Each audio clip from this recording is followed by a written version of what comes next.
BCom part second MDS university के जो विद्यार्थी हैं उनका एक सब्जेक्ट आता है EFM का, उसका पेपर फर्स्ट है फाइनेंशियल मैनेजमेंट। इस फाइनेंशियल मैनेजमेंट पेपर में जो पहला चैप्टर अपने सिलेबस में है वो उसका है meaning of financial management, nature of financial management और इम्पोर्टेंस ऑफ फाइनेंशियल मैनेजमेंट। अब तक हमने पढ़ा है meaning of financial management, nature of financial management और इम्पोर्टेंस ऑफ फाइनेंशियल मैनेजमेंट। आज स्टडी करेंगे अपन लिमिटेशंस ऑफ फाइनेंशियल मैनेजमेंट, यानी कि वित्तीय प्रबंध की क्या सीमाएं हैं। वित्तीय प्रबंध का बहुत महत्व है किसी भी व्यवसाय के सफल संचालन करने के लिए, किसी इंडस्ट्रीज का सफल संचालन करने के लिए। और हम ये जानते हैं कि बिना वित्त के कोई भी की व्यवसायिक गतिविधियाँ सुचारू रूप से संचालित नहीं की जा सकती हैं। लेकिन जिस प्रकार से सिक्के के दो पहलू होते हैं, एक किसी भी कार्य को करते हैं अपन तो उसके पॉजिटिव एस्पेक्ट ही हो सकते हैं और नेगेटिव एस्पेक्ट ही हो सकते हैं। चूँकि यहाँ अपने सिलेबस में फाइनेंशियल मैनेजमेंट की लिमिटेशंस हैं, तो आज अपना नज़रिया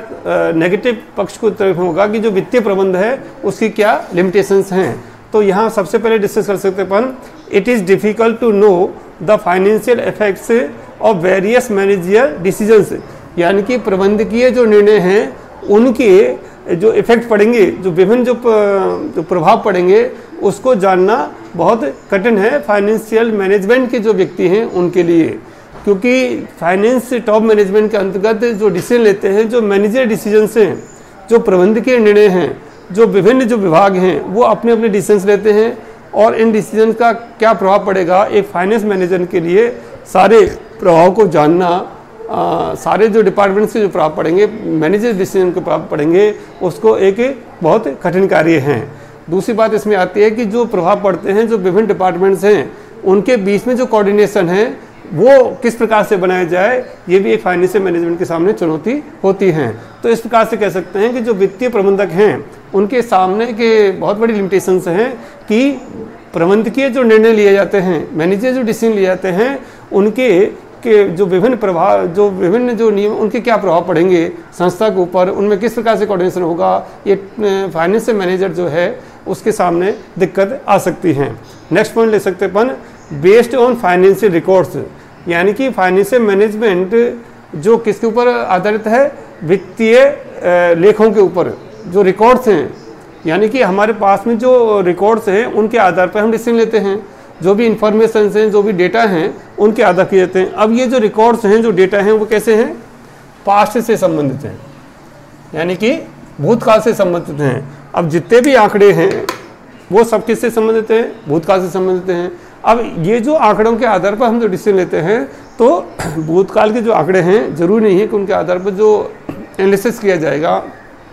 जो इंटरप्रिटेशन किया जाएगा वो सही हो। तो इस प्रकार से हम कह सकते हैं कि फाइनेंशियल मैनेजमेंट के अंतर्गत जो डिसीजंस लिए जाते हैं उनके पास में जो रिकॉर्ड्स हैं, फाइनेंशियल रिकॉर्ड्स हैं, यानी कि जो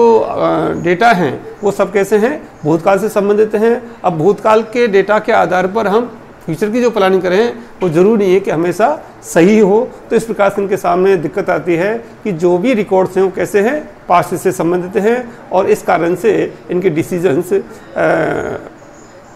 इफेक्टिवली हों ये कोई आवश्यक नहीं है। नेक्स्ट पॉइंट है इसमें, lake of knowledge of related subject, यानी कि जो संबंधित विषय हैं उनकी जानकारी का अभाव होता है फाइनेंशियल मैनेजमेंट में। अब क्या सब्जेक्ट हो सकते हैं, जैसे मैनेजमेंट का सब्जेक्ट है, इकोनॉमिक्स का सब्जेक्ट है, स्टडीज़ का सब्जेक्ट है या मैनेजमेंट अकाउंटिंग का सब्जेक्ट है। तो कोई भी अन्य जो सब्जेक्ट्स हैं, जरूर नहीं है कि जो फाइनेंशियल मैनेजमेंट के व्यक्ति हैं उनको उन सब्जेक्ट की भी नॉलेज हो, क्योंकि किसी भी व्यवसाय के संचालन करने के लिए मैनेजमेंट की नॉलेज बहुत ज़रूरी है, इकोनॉमिक्स की नॉलेज भी बहुत ज़रूरी है, मैनेजमेंट अकाउंटिंग की भी नॉलेज ज़रूरी है। यानी कि हम कह सकते हैं कि ऑल इन वन होगा तभी हम इफेक्टिव मैनेजमेंट हो सकता है। तो इस प्रकार से फाइनेंशियल मैनेजर्स जो हैं उनकी एक लिमिटेशंस होती है कि उनको अपने फाइनेंस के बारे में तो बहुत अच्छी नॉलेज हो सकती है, लेकिन अन्य जो सब्जेक्ट्स हैं जैसे मैनेजमेंट का है कि प्रबंध कैसे करना है, उसकी हो सकता है कि उनके पास में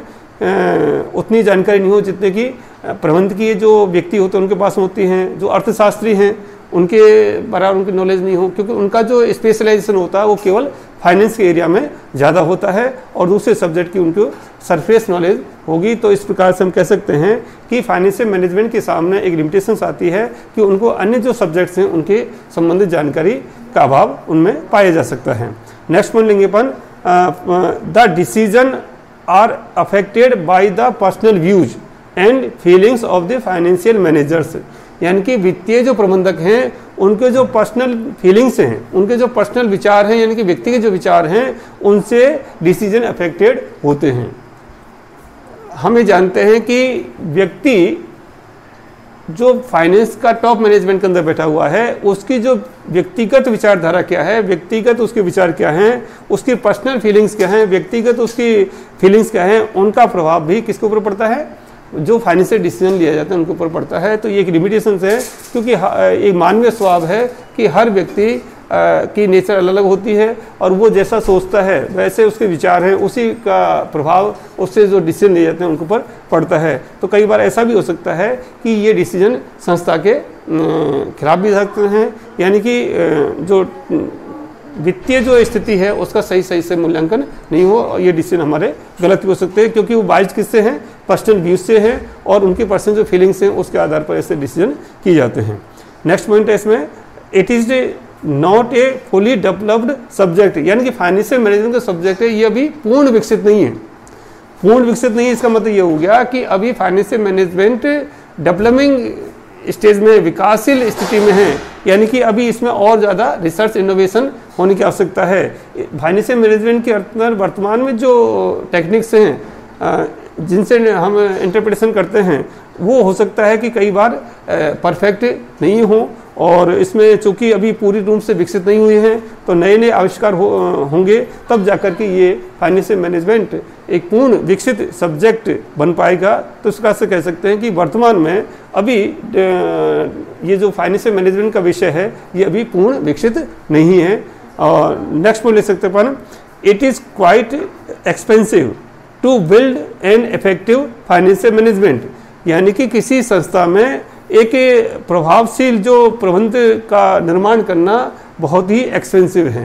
क्योंकि जो टॉप मैनेजमेंट के व्यक्ति हैं, फाइनेंशियल मैनेजर्स जो हैं, उनके पास में सीए की या फाइनेंस से संबंधित बहुत अच्छी डिग्री चाहिए उनके पास में। तो किसी संस्था अगर फाइनेंशियल मैनेजमेंट के अंतर्गत अच्छे व्यक्ति को रखना चाहती है तो वो काफ़ी एक्सपेंसिव पड़ता है। जो छोटे व्यापारी हैं, छोटे उद्योगपति है, एकल व्यापारी है, साझेदारी फर्म है या छोटे जिनका कारोबार है, वो उनके लिए एक प्रभावशील फाइनेंशियल मैनेजमेंट रखना संभव नहीं है। और यदि प्रभावशील आपने फाइनेंशियल मैनेजमेंट नहीं रखा है और तो इस स्थिति में क्या होगा कि आपके जो डिसीजंस हैं वो सही नहीं होंगे और हो सकता है कि संस्था लॉस में चले जाए। तो इस प्रकार से हम कह सकते हैं कि जो फाइनेंशियल मैनेजमेंट है उसके सामने बहुत सारी लिमिटेशंस होती हैं और इन लिमिटेशंस के कारण से ही हम कह सकते हैं कि जो फाइनेंशियल मैनेजमेंट इफेक्टिव होना चाहिए उतना इफेक्टिव नहीं बन पाता है। प्यारे विद्यार्थियों, आज तक हमने जो अपना एमडीएस यूनिवर्सिटी का जो सिलेबस है दे रखा है उसमें जो चीज़ दे रखी थी, meaning of financial management, nature या scope of financial management, importance of finance और लिमिटेशन ऑफ फाइनेंस मैनेजमेंट, वो आज कंप्लीट होता है। Thank you.